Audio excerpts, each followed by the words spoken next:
to The Kitchen Table, a show dedicated to helping you escape diet culture, gain trust with food, honor your body, and live a brighter life.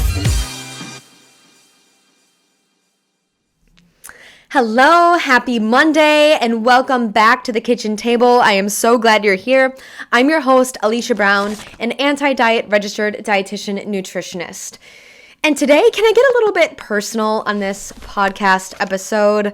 I'm coming to you feeling very full because my dad, who's an avid hunter, actually got some duck today. And I don't know if you have anybody in your family who hunts, but my dad has hunted my whole life, and I've always loved like wild game. We do a lot of like venison and duck in this house, but only at certain times of year. So I'm just coming to you like feeling like so full and satisfied after having a great dinner meal with my family, and also tired after moving all weekend. Tyler and I, we have officially moved in. Well, not technically officially, because we're having a mattress delivered Tuesday. That will be like our first night in our new house. But we have officially like moved 90% of our stuff into our new house. And I want to share with you a little bit about the significance of this house in this episode, and a little bit of what I've found in the process of moving that pertains to up-leveling ourselves, that pertains to how we show up to new opportunities in life, or starting off starting on a new start, having a new start, right, in life. And maybe you're in a new start in some area of your life right now. Maybe you are starting a new job or in a new relationship, or there's some newness somewhere in your life right now too. And I want to speak to how we show up to something new and how we want to show up as the best versions of ourselves. And in this podcast, we're always talking about how we can live bigger and bolder and brighter lives, right? Through sifting all of our food and body stuff. So I want to talk about how like sifting through the literal stuff that we have in our house this weekend, what it really surfaced for me, like in this work of like metaphorical stuff, of the stuff that like we hold on to. So I'm going to break that all down in a little bit, but I want to first share with you what this house really means to me. And this is like super personal. So I just hope you're ready to like receive this with me this morning. I know you're here for it, but this is a less tactical, like, here's what intuitive eating is, and here's how we can get started. This is more of just like a concept or an idea that I want to share with you as it pertains to my weekend this weekend. So yes, I want to share with you first and foremost that by the grace of God, I'm living in this house that my dad actually built for us. My dad has been a craftsman his whole life. He's been a construction worker his whole life, raised by his dad who worked in construction. And there was a point in my dad's life where he was deciding whether he was going to go to college with the rest of his graduating class or if he was going to pursue construction, which he had done all throughout his upbringing. And I always remember, like he was actually enrolled in college, but decided that like this was his passion. This is what he really knew how to do and do well, and he's just excelled at it his entire life. He's suffered in so many ways because of it, especially physically, but my dad is really, what he's brought with this house is so much more than just a house. He's brought his dedication to his work to the house, his passion and his dedication for his work. He's also brought his attention to detail. I remember when we first bought the lot and we first started talking about this house, he said, Alicia, I can't guarantee you everything in this house, but I know that I can guarantee you hardwood floors and windowsills. Everything else is up for debate, but in every house I build, that is what we get. So hardwood floors and windowsills, this is just like the kind of guy that my dad is. And I just want to speak to that for just a moment, because maybe you have somebody in your life that you just really admire, that really has brought something maybe in a similar way like this to your life, who's brought you these elements of dedication and perseverance, attention to detail, these like lifelong themes that you've taken with you. Maybe it's a teacher that you once had, or a family member or a friend that you have. But I want to speak to this for a moment because I think it's extra significant in this concept of building a house, because a house is a place that I'm just realizing right now that literally holds all of the stuff. It holds all of the love. It holds all of the memories, right? It holds all of the suffering and pain too, right? This house. And so I really feel held in this space, being the house, being something that my dad had built for us. And so I just feel it's so important to start first and foremost, before even talking about the move, to just share with you a bit of this context of like having this space that you feel is yours, that you feel like can hold all of your stuff. Having my dad build this house, I know that I'm feeling held by the love that my dad put into the house. I feel loved in this space. I feel so grateful for it, but I also feel like comes with it, like this sense of attention to detail, this sense of dedication to the craft, as I mentioned before. Living in the house, I absorb all of those things, even just thinking about it, and I don't want to lose touch with that, because I think that those themes are so important. And so, getting back to the concept of like being held in a space, right? Think of people in your life that have held space for you. What I mean by holding space here, I mean like people that have witnessed you in your experience, validated your emotions, made you feel like you as a whole person, your integrated being, made you feel worthy as an integrated being, your whole complete self as you are, having that be enough. That is having somebody hold space for you. And also, when somebody holds space for you, they also hold space for your triggered self, right? They hold space for the frustrations and the anxieties and the pains that you're experiencing. And so I think that there's this this thought anyway, of like having somebody hold space for you is like one theme. It's like one kind of concept. And I hope that you have somebody in your life that can hold space for you. It's my work to hold space for my clients. And I do my best to hold space for my friends and those I love and my family. Holding space is a really great thought. If you need a thought of like how you can feel like you can really love someone in their experience, and love someone fully, you have to be able to hold space for them and just witness them and be with them in what they're feeling. No matter what it is, that's what it means to hold space for somebody else. And that comes from a place of love. And I think that there's that that theme of holding space, but even greater, if you felt, or if you've ever thought about your physical space as like the container in which you hold space for each other. I know this is a crazy concept, but I was thinking about this today, moving into this new home. I think there's something to be said of the space, the literal space that we live in, that can help us create figurative space for each other. I think there's something to having a space that you live in feel sacred, feel like there is love there, feeling like there is the ability to hold suffering and pain there, but also memories, and holding all of ourselves as they are and having that be enough. That is something that we can think of in our physical environment, and also this idea of holding space for others. And I felt that that was important to share. So maybe right now, you think of your physical environment that you're in, right? Think of your physical environment. Is there anything that you could maybe think about or change or improve to make the space that you're in somewhere that feels maybe a bit more sacred, something that feels a little bit more loving, comforting, someplace where you want to feel like you can show up as totally, completely you, and also show up as the best version of you too. Which brings me to the point of bringing all of our crap into this house. So one of the most beautiful things I've found about marriage and family life is that not only have you collected all of your stuff, and your parents maybe, or parent or guardian has collected stuff for you your whole life. And I'm talking about like hair from your first haircut. Maybe it's only my mom that's collected that, but she totally did. Maybe it's hair from your first haircut. Maybe it is like your 1st through 5th grade homework, all of your art projects.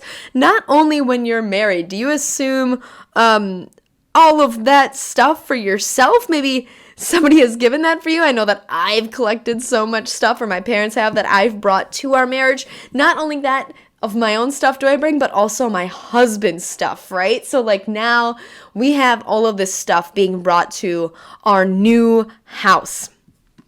And I've already had this idea of this new house being like a sacred space, a space that I greatly respect, the space that I had my dad built for me, right? So like I am bringing just like this theme of reverence and gratitude into this space. And I'm seeing, as the movers brought in our stuff, all of our CRAP into this space. Right? All of like the old stuff, all of the memories that we've forgotten about.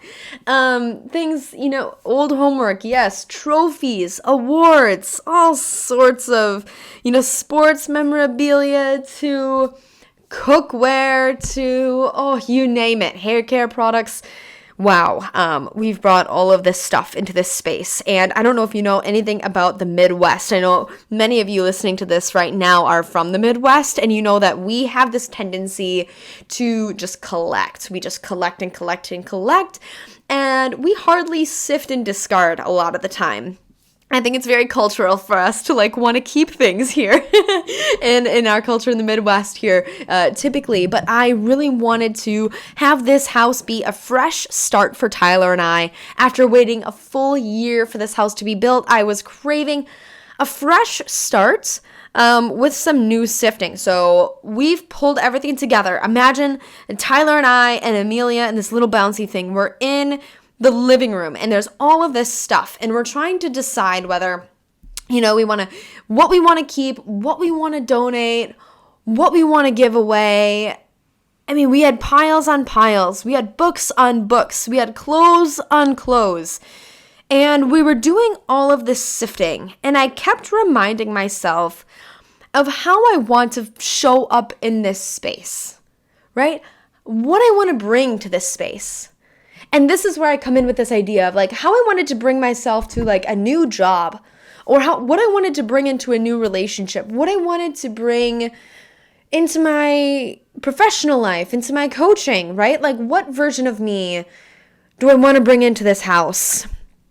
And what past versions of me do I want to hold on to, right? And what do I want to keep and what do I want to throw away?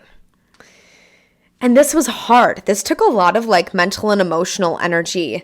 Physical energy, yes, by like physically moving everything around, going from room to room, but mental and emotional energy of just like deciding like what matters and what doesn't. And in your life right now, as you're thinking about all of the physical stuff you own and also the person that you are, what do you want to keep and what do you want to donate or throw away? What parts of you do you feel like help you show up as this new, better version of yourself? And what parts of yourself do you feel like you need to let go? Like shedding that old snake skin off and shining as the person that you are now without sinking back into the person that you were before. There's going to be a lot of things in life that bring up our conditioning. I realized this myself after living with my parents and Tyler's parents as this house was being built this year. We lived with our parents first and foremost because we got our dog, right? And then our apartment didn't allow a dog. And so we had to move out of our apartment, but we thought our house would be built by October of last year. So we thought we were only living with our parents for a month and a half. And then that turned into later and later, just due to complications and freezing of the ground of the house last year or whatever. And then the coronavirus hit this year and everything's been just like so delayed. And anyway, we're finally here and finally living in this house. But as I'm saying, a lot of conditioning has come in the past year. Our marriage has been completely rocked to the core. Our marriage has been completely rocked to the core. And in the thick of the coronavirus, we weren't able to go to mass, which is at the core of our relationship. We're living with our parents that literally, do you ever feel like you go back and be with your family or be with your parents and you're just like sunken into a past version of yourself? Right? You feel like you're actually like, for me anyway, like reliving like my high school self in this house in front of my husband. That's what we've been working through for the past year. And so coming into this house, I had this feeling of like, this is like finally a new start for us, a new start for me, a new start for us in our marriage, and a new start for us to have a family of our own and grow a family of our own. And I'm going to show up as my fullest, most integrated self. I know that I got my shadowy parts that I'm going to continue to show up as in our marriage. They're going to come out. And it's going to get ugly sometimes. It does with all marriages, right? It does with all new things. There's going to be ugly parts, right? But there's also like the real joy to be had and the opportunity for us to evolve and for us to grow. And right now, I think the most important thing that I want to share with you is that yes, you can sift through your physical stuff and your metaphorical stuff to get rid of the things that you feel like are weighing you down, the things that are pulling you down, the things that you don't want anymore. You can offer yourself the opportunity to let those things go. I let my old figure skating trophies go. I let my figure skating identity go, you know? I feel like I did that a bit ago, but I'm still finding pieces of it that I'm feeling like need to be let go. The memories remain, who I am remains, but the part of me is letting go so that I can embrace who I am today and also hold, again, that concept of holding space, right? I'm feeling like this house, I need to hold space for this new version of myself that I want to become as a wife and as a mom and as a professional and as a Catholic, steadfast woman. I am growing into this new version of myself too. And I think that that's totally possible for you. You don't need to move into a new house. My goodness, that's not what this is about. You don't need to carve this new path and have this like cut and dry, black and white, fresh start starts now. If you can find a way in your life that works, or maybe it is the perfect time in your life for that to take hold, like, wow, I'm glad that this podcast is super synergistic for what's going on for you. But I think even just like these concepts, right, of like, what are the pieces of yourself that you want to work on letting go of? How can you embrace the who you are as you are right now more and create a physical space where you can thrive as that person that you are right now, and that can also hold that vision for the future self that you're continually aspiring to be. I was watching this like Matthew McConaughey clip that some speech that he said at the Grammys or the Oscars. I have no idea. I don't even know the difference between the two. But I was watching this thing on social media where he said like, my hero is me 5 years from now, me 10 years from now. And I'm always thinking about that. I always want to hold space for who I want to be. And first, creating a physical environment where you feel like you can step into that, I feel like that's important. And also creating a space where you can also show up just as you are in the present, and having that be okay is really important too. So there's two things going on here, and I hope that this is clear. And I'm sorry if I'm restating too much, but I'm talking about the metaphorical pieces of yourself that you really want to let go, the identity that you want to shed, who you are right now, and how you want to step into the best version of the self that you are in the future, and what characteristics you want to embody, who you want to show up fully as for other people too. So important. But also, I'm also talking about the physical stuff. I'm talking about like the physical stuff in your house. Like, is there stuff that you want to let go or get rid of? Is there things that you need to let go and get away? Maybe like for you, it's clothes in your closet that don't fit anymore. Maybe it's the thing that's like, oh, I keep holding on to that dress in the closet because someday I might be that size again. I'm just going to hold on to those clothes in the closet. Let those clothes go. Embrace the body that you're in right now. Or maybe it's those old shoes that you keep thinking that you're going to wear on, just like crummy days of going in the mud, but you have 3 pairs of shoes that you have for just going in the mud. Do you need 3, right? Can you let some of those things go? Whatever it is, how you are right now and how you want to fully show up, all of that can be accepted in this place, but it takes work and it takes sifting. And so just like that dress that you might have in your closet, or those clothes that you might have in your closet right now, of just like holding on to like that past version of how you once were, can you let that go? What would that feel like to let that part of your identity go if it's tied to your weight? What would it feel like if you let that part of your identity go that feels tied to your food choices and how you make food choices? What would it feel like to let part of your identity go? That identity that is so maybe fixated on exercise, right? Or movement or sports, right? You can have that be a part of you, but what part of that has served you that you want to hold on to, and what part of that can you let go? More so, what part of that is rooted in diet culture as I'm talking about this, right? Like what part of that is rooted in your own food and body stuff that's weighing you down right now? What is not serving you in the realm of food and body stuff that's weighting you down right now? Those old diet books, those old dieting books, ditch them in the garbage, right? You're not going back to those past diets, right? What about the scale? Is the scale something that's serving you, or is it something that's not really serving you right now? How do you feel about using the scale? Do you feel better using the scale, or do you often feel worse? Does it impact your day? Does it impact how you feel about the day? Permission to throw away your scale. Permission to throw away your food scale too while we're at it. Permission to throw away that food scale if it's not serving you and it's so time consuming and it's taking all of your effort and your energy. You're not really feeling expansive making food anymore, knowing that you have to weigh it out. Permission to throw away all of those dieting tools, all of the clothes that don't fit, all of the past versions of yourself that were so fixated on weight loss. And maybe that's a current version of yourself too. And maybe there are parts of that that you want to hold on to. Maybe in a prior weight loss journey, you realized how important nutrition is. Maybe you've realized that you like exercise and certain types of exercise. There can be a lot of good that you want to hold on to through dieting.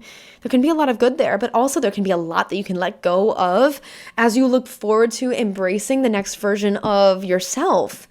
And I'm always on here knowing that you're already an intuitive eater. You just haven't discovered it yet. And maybe that next version of yourself is you rediscovering your intuitive eater, right? You reconnecting with your body and with yourself and ditching that dieting identity that you've been on before, ditching all of the dieting tools and that dieting identity that people know you of or as or in the pursuit of all the time, and more embracing this next version of yourself that maybe even can love yourself, that maybe even can find a way to respect the body that you're in a little bit more. And maybe that can find joyful movement. Maybe you can hold that place for yourself too. Not movement in the form of punishment, but moving to feel good with the body, working with the body, not against the body. Maybe you can hold that version of yourself for yourself as you ditch that dieting mentality, as you ditch that dieting identity.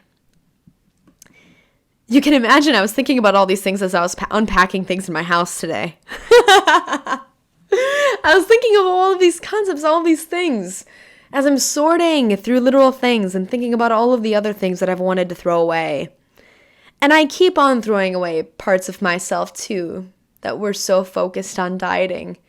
Parts of myself that were so focused on health at the detriment of my health. I'm still sifting. I'm still doing the work. I'm still trying to accept myself as I am right now with you here on the show. And I think it's important to really bring that to the surface too, that this is work. And really knowing how you want to show up for yourself to be your own hero in 5 or 10 years, and how you want your relationship with your food and your body to be in 5 or 10 years. I'm here to hold space for you, for whatever that version looks like for yourself too here. And take this tip, sift through your stuff, and maybe as you're sifting through your stuff, you think about your food and body stuff too, and how you literally want to shed parts of your identity that was tied to your food and body stuff, and how you want to let that go so you can create space to live truly a bigger, bolder, brighter life, and to step into that fully so you can show up to things in life, to living a more purposeful life. Cool. Holy cats, thank you for listening into this episode. It's been such a fun weekend. I I'm feeling so good and so warm and so full and complete, yet also tired and exhausted right now coming to you on this show.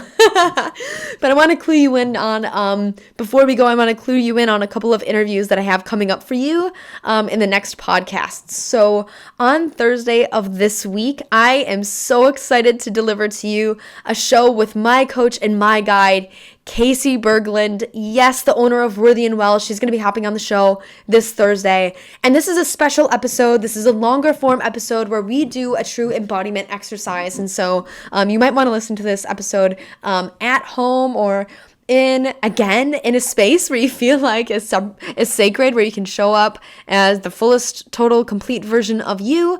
That is maybe where you want to listen to this episode coming out on Thursday, because Casey is going to lead us through an embodiment exercise as she helps us uncover what the world would look like if we all let our bodies lead. Ooh, I get shivers just thinking about it. It is a marvelous, marvelous episode. You don't want to miss out. Then, a week from that Thursday, actually, Paula, current/prior clients of mine, we're working a little bit intermittently right now. Paula, a dear friend of mine, I'd like to call her as well, not just a client, but a friend. She's going to be joining me at the kitchen table as well, and she's going to be talking about how she found intuitive eating and how it's changed her life in ways beyond food and body stuff. So I hope that you tune in to those two great interviews I have coming up. I have Kelsey. I'm going to tag her in a post soon. She's going to be hopping on the podcast too. We've just got so much fire to drop on the show. And thank you so much for being here with me for it. I'm feeling this is part of my most purposeful work, being with you here at the kitchen table, and I thank you for that. And so if you have a moment, the greatest gift that you could give to me at this time is subscribing to the podcast, rating the podcast, give it a 5-star review. You can leave a comment there. Of course, I read them all and I appreciate them all, but it doesn't have to be anything too terribly long if you don't have the time. And lastly, feel free to screenshot and share this episode, maybe with somebody who you know is doing some sifting of their physical or metaphorical stuff that they've got going on as well. So rate, subscribe, screenshot, and share. All of that is so deeply appreciated. It helps me get on the charts, breaking through all of the dieting podcasts out there in the podcast space. So thank you so much for that. And I look forward to seeing you in the next episode that comes out on Thursday. All right. Take care and have an amazing Monday.